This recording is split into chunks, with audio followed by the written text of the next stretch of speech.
welcome to the SnydeReport. I am your host. I guess I should say co-host tonight because my partner in crime, Pepper, is also co-hosting tonight. She is back. Welcome, Pepper. Hello. How are you doing? I'm doing pretty good. Considering you're right in the next room, I should know that already.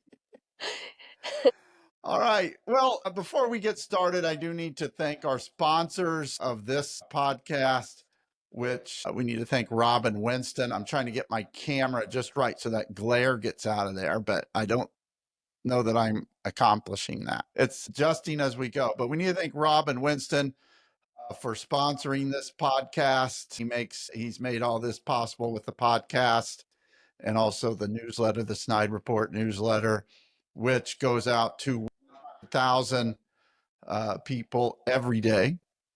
And also, we need to thank former Congresswoman Jill Long Thompson. Jill does a great job of sponsoring both the newsletter and now the podcast. So thank you to both of you. Yeah. Now, we do have Pepper on tonight, as you can see right at the bottom. She is not Alanis Morissette, but a big fan. And we did go to that concert over the summer. Yeah. And She I just felt very got out of better with place. age.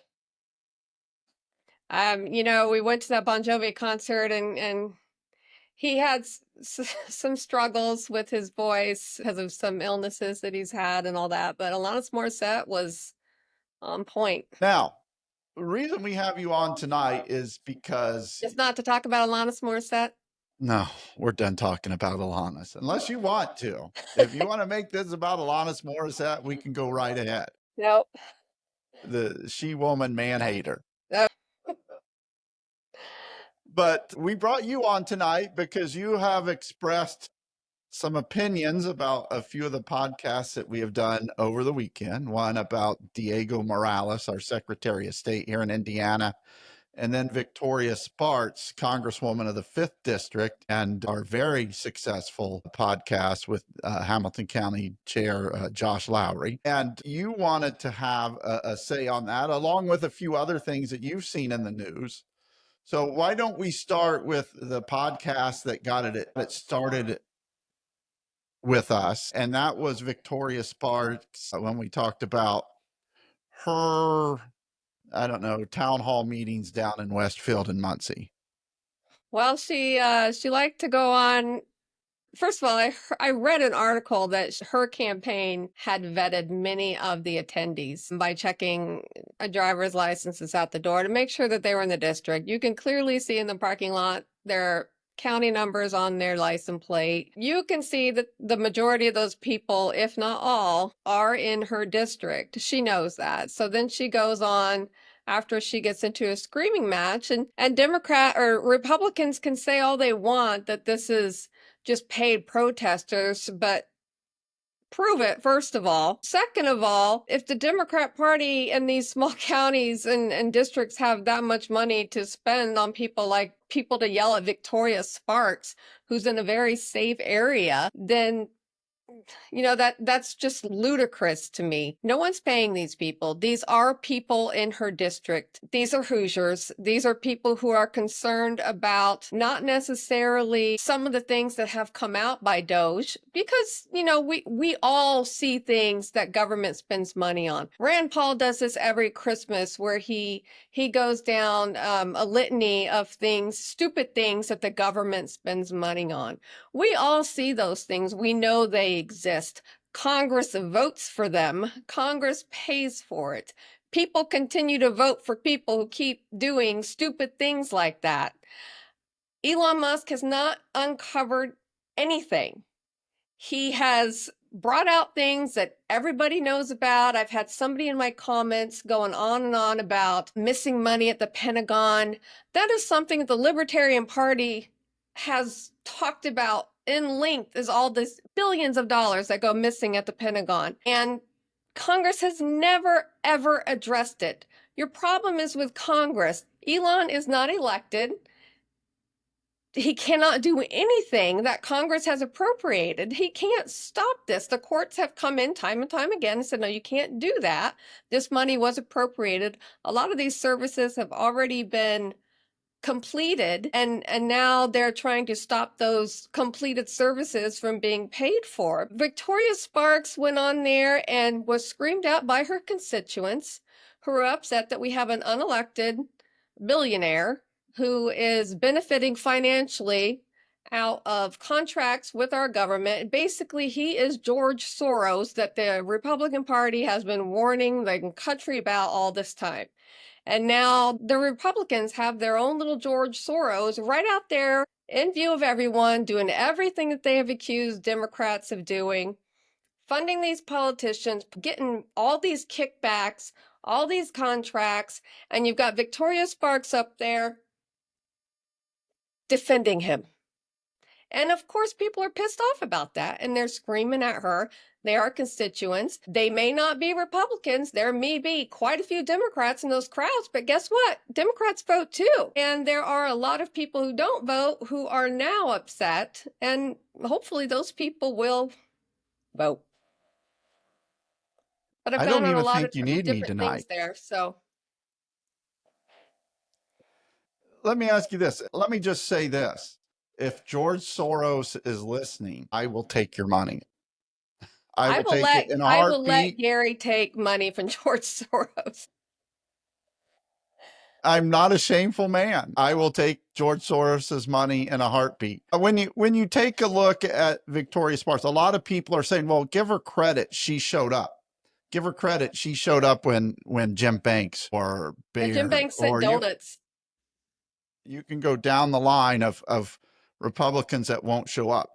It's been my contention, and I said this on the podcast, that she should receive no credit because she knew exactly what was coming and she knew exactly what she was going to get. And I said this on the other podcast. It was a shit show. That's what she was wanting.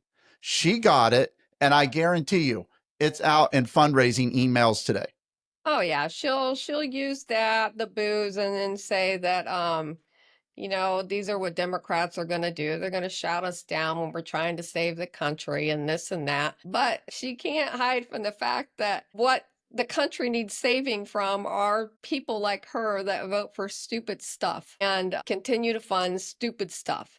And that Elon has absolutely no authority and no power to stop that. Only Congress does. And apparently we have elected our congressmen and women to go and do nothing now. What are they doing? Going around doing photo ops?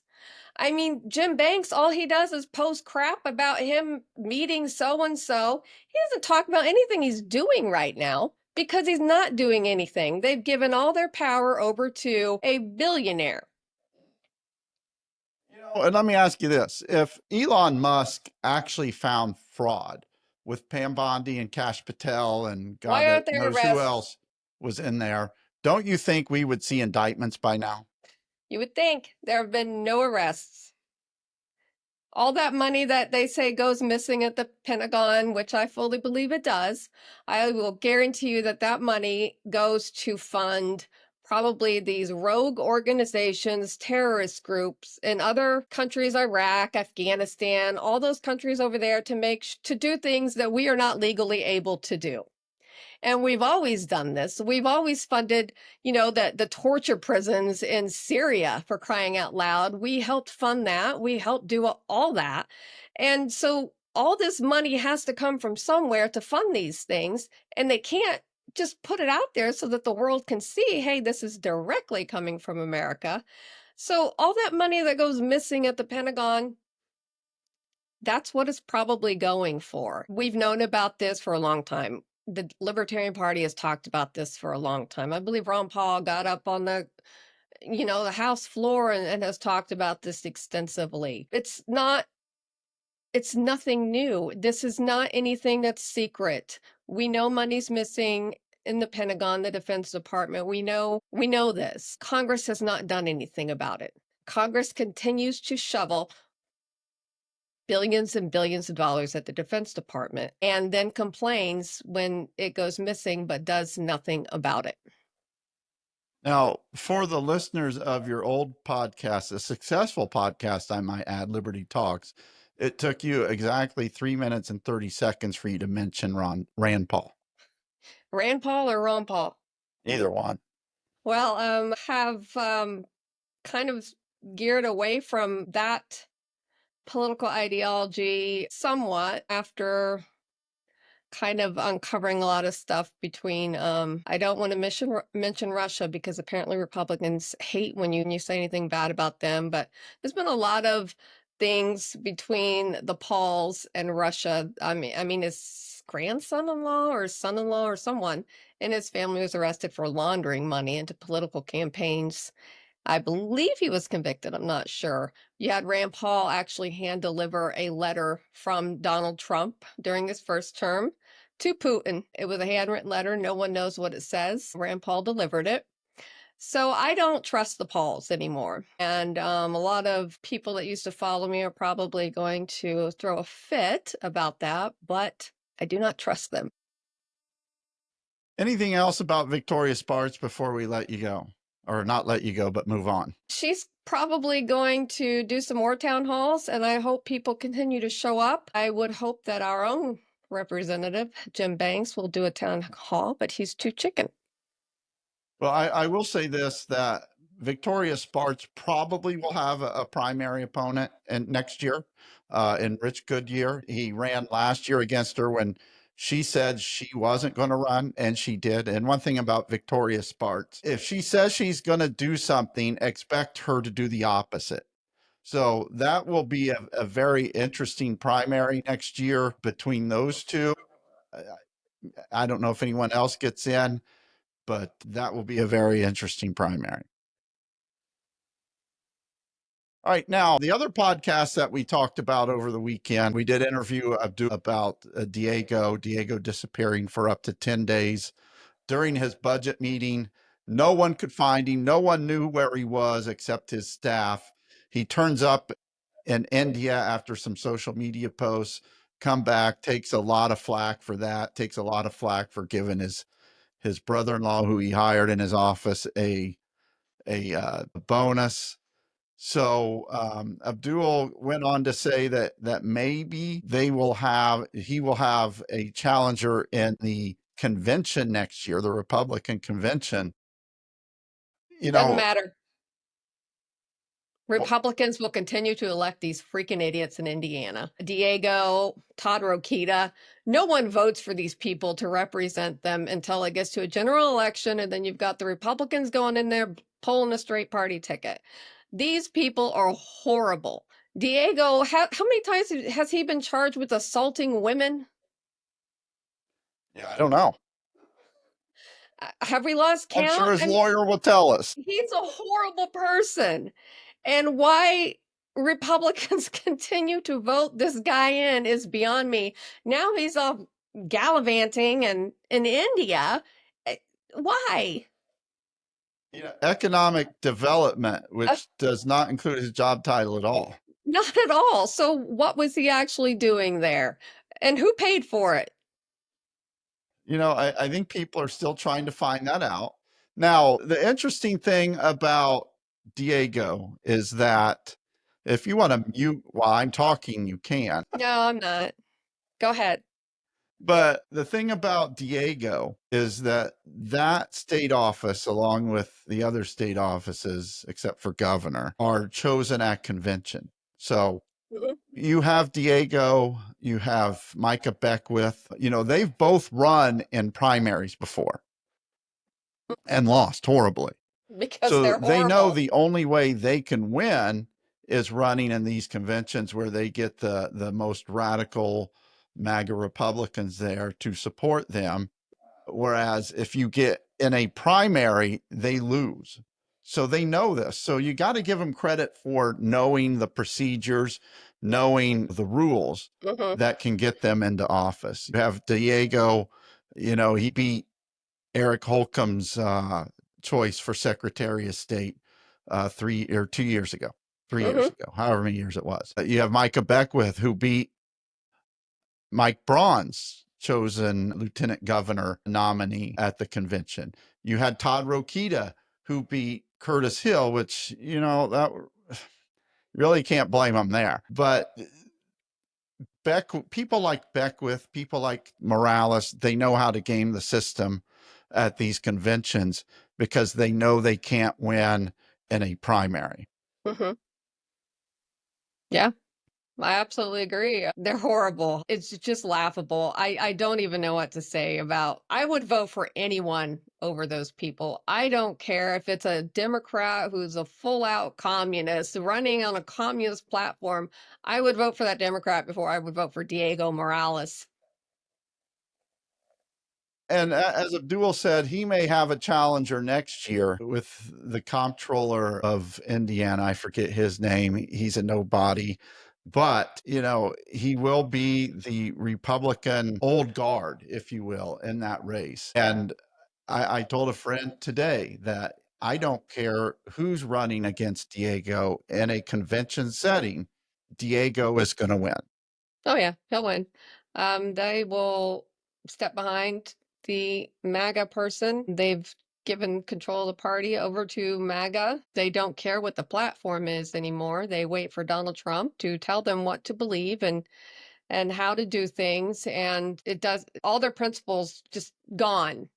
Gone. The party of Reagan is dead. I mean, now we've got people celebrating Putin, for God's sakes. And, Reagan helped bring, the USSR down. And here we are worshiping Putin. I mean, I know people that think that people like Putin should be president of the United States. I've had Republicans actually tell me this, that he would make a great president and that we should, let people like Vladimir Putin, move to America and let us vote for him. Now, They would have no problem with Donald Trump allowing Russian troops pulling up in America and setting up shop. The Republican Party would have absolutely no problem with that. it may be just around the corner. I would not be surprised. I mean, they're already setting up shop in all of Donald Trump's hotels down in Florida. Anything else you wanted to cover about our wonderful Secretary of State or our Spartz, whatever her name is? I would just say tell Republicans to stop being so dumb. That's almost impossible. It's just I want to say it's laughable, but it's sad. It's depressing. It's depressing to see people I know that are just so out on a limb with this stuff and can't seem to pull themselves off the ledge of just craziness. When Donald we take Trump is not a Republican. when we take a look at Donald Trump's presidency so far, and John Fugel saying, and again, I'm going to drop an F word here, called it the what the fuckisms. Mm-hmm. You see him talk about, running for a third term or talk about this, talk about that. He got elected to lower prices. And the price of eggs, while they've come down a little bit, Because we're importing them from Denmark and countries like that, who are not going to keep importing them to us if we keep threatening to invade them. but anyway, eggs at Wal, we checked today at Walmart. Now we don't at $4.97, $5 for a dozen. Obviously, we don't have to buy eggs here because you have 800 chickens in the backyard. Yeah, 22. 800, same thing. So we get about 18 eggs a day, and we obviously we eat what, 4 to 6 a day total, Sometimes we don't even have eggs for breakfast or whatever. So we give away a lot of our eggs. We give them to our neighbors, any family that needs them. If you're local or if you want to drive all the way over here to get them and you need some eggs, we got some for you. But yeah, we don't have to pay for them. They have gone down a little bit, but it's simply because we're importing them. Someone said, well, I guess if Biden's no longer killing chickens, then they're going to lay eggs. We're still culling chickens, which is wiping out chickens that have bird flu to prevent infections from spreading. We're still doing that. Donald Trump is still doing that. And you have to do that or it's going to spread. We're still doing that. That's not why the price of eggs are going down. It's because we're importing them and it's barely gone down. Probably because of all those tariffs. At $5 a dozen, that's about 50 cents an egg, give or take. Yeah. Uh, I think at Easter time, which Easter's coming up, it's going to be a lot of plastic eggs for the kitties to Yeah, find. I don't doubt it. We have one chicken that lays white eggs, and she lays one egg a day. So I've been setting those aside to save them for Easter so that, our grandkids have some eggs that they can color if there's nothing available. So I have a feeling that there won't be. People will buy those things up, and when they can't, they'll go to plastic eggs. All right. I am Gary Snyder. She is Pepper. You're listening to the SnydeReport podcast. Anything else that you wanted to get off your chest before we let you go this evening? Oh, I would just like to repeat the Republicans should stop being so dumb. And that's about it. And Gary's probably horrified at quite a few things that I've said tonight, and that's all right. Yeah, I don't know if he'll invite me to come on, but I'll come on anyways. But just I'm frustrated, and I've pretty much given up on things ever getting back to normal. I don't know that they will. Sometimes think it's just so far gone. Just start it all over. All right. Before we let you run, which you're just in the other room, so you're not running far. Before we let you go, we do need to thank our sponsors again. We need to thank Robin Winston for being a great sponsor of the podcast and our newsletter, The Snide Report, which you run now, help run. And we need to thank Jill Long Thompson, also a great sponsor of both the newsletter and podcast. And then we also need you right down, I don't know, it's somewhere down here is a subscribe button. Hit the subscribe button to subscribe to our YouTube channel. If you don't, then we don't make money, and Pepper doesn't get to live her high maintenance lifestyle. Yep, that's me. All right, she's Pepper. I'm not. I'm Gary. You're listening to the SnydeReport podcast. We're out.